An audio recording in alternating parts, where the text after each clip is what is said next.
Shadows of Summerhill. The small English village of Summerhill was quiet that evening.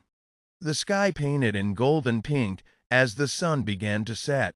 The cobblestone streets glowed softly, and the air carried the sweet smell of roses and old wood smoke. It was the kind of peaceful place where nothing ever seemed to happen, at least, not until that summer. Lily Parker had just come back home from Paris, where she had been studying art. She was warm, thoughtful, and full of quiet energy. Her brother, James Parker, was a detective with the London police, sharp, protective, and sometimes too serious for his own good. He decided to celebrate her return with a small dinner at a local countryside inn run by a woman named Grace Wilson. Among the guests that evening was Ethan Miller, an American journalist visiting from New York. He had met the Parkers years ago while writing an article about London's art scene. Back then, he and Lily had been good friends, maybe even something more, though they had never said it aloud. When Ethan saw Lily again, standing in the golden light of the inn's dining room, his heart quietly stirred. Her smile was soft, the same as he remembered. "It's been a long time, Lily," he said, smiling. "Too long," she replied, her eyes catching his for a second longer than necessary. James noticed. He always noticed everything. He didn't like how Ethan looked at his sister, though he couldn't quite say why. The dinner began pleasantly enough. Grace, the innkeeper, was polite but distant.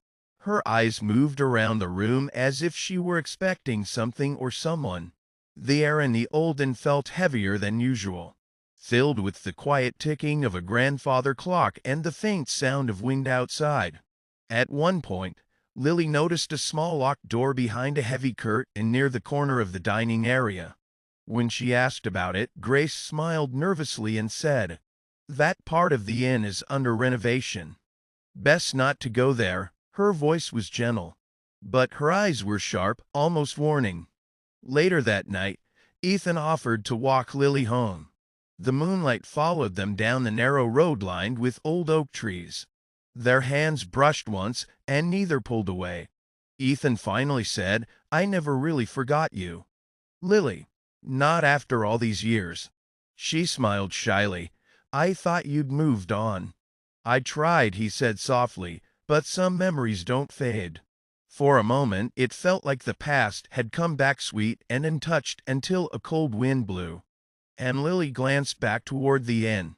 In one of the upstairs windows, a shadow moved quickly behind the curtain. The next morning, Lily woke to find a letter slipped under her door. It had no name, only her initials on the front.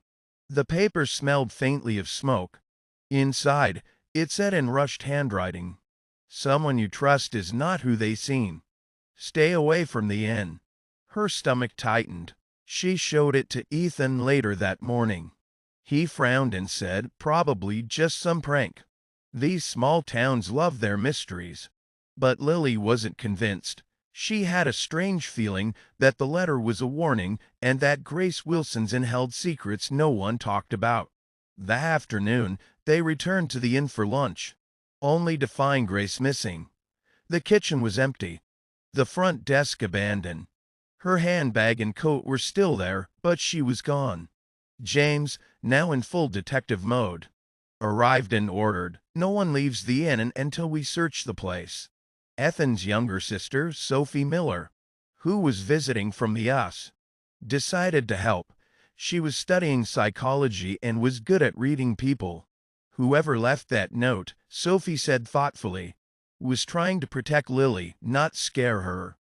As everyone began searching, Lily and Sophie quietly slipped into the back hall, where they found the same locked door from the night before. This time it was slightly open. Inside was a small room filled with paintings, hundreds of them, all of the same woman. And the woman in the paintings was Lily. Her face was captured in dozens of ways, smiling, sad, sleeping painting. It was as though someone had been watching her for years. Sophie's voice trembled. This is obsession."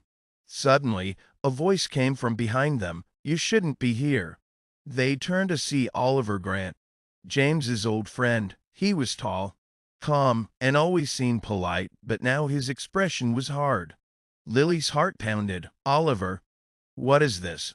Why are my paintings here? He didn't answer immediately.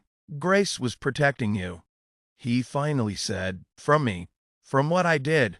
Before he could say more, a loud crash came from downstairs. James and Ethan had broken in. Oliver tried to run, but Ethan tackled him to the floor. In the struggle, a small notebook fell out of Oliver's pocket. Inside were sketches of Lily, along with strange notes about the girl from the portrait. James picked it up, his face pale. What the hell is this, Oliver? Oliver's voice shook.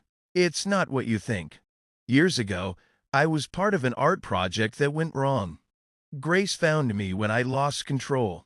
I kept painting the same face, Lily's face, even before I met her.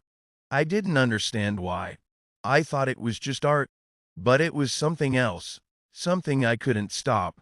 Everyone fell silent. The room felt colder. Lily stepped forward. So you've been following me? Oliver nodded, eyes full of regret. Only to make sure the vision stopped. Grace helped me. She said the only way to end it was to face you. Before James could reply, they heard a creak, the sound of the old inn stairs. Grace appeared in the doorway. Pale but alive. He's telling the truth, she whispered. I took care of him. I hid the paintings so no one would find out. Ethan moved closer to Lily, placing a steady hand on her shoulder. It's over now, he said softly. You're safe. Oliver looked down, tears in his eyes. I never meant to scare her. James sighed, half angry, half relieved. You'll have to come with me, Oliver, but we'll make sure you get help. The police arrived later that evening, and the inn was finally quiet. Grace closed it for good. As the sun set behind the hills, Lily and Ethan stood together on the bridge near the river. The air was still, the danger gone, replaced by peace. Lily turned to him. You really think it's over? Ethan smiled. Maybe not everything ends. Some things just begin again. She leaned against him as the sky darkened, her heart calm for the first time in days. Summerhill was quiet once more, but for Lily and Ethan, this was just the beginning of a new story. In the end, the shadows faded, but the memories stayed. Love survived the silence, and truth found its voice. Because even in the darkest corners of Summerhill, some hearts never stop beating.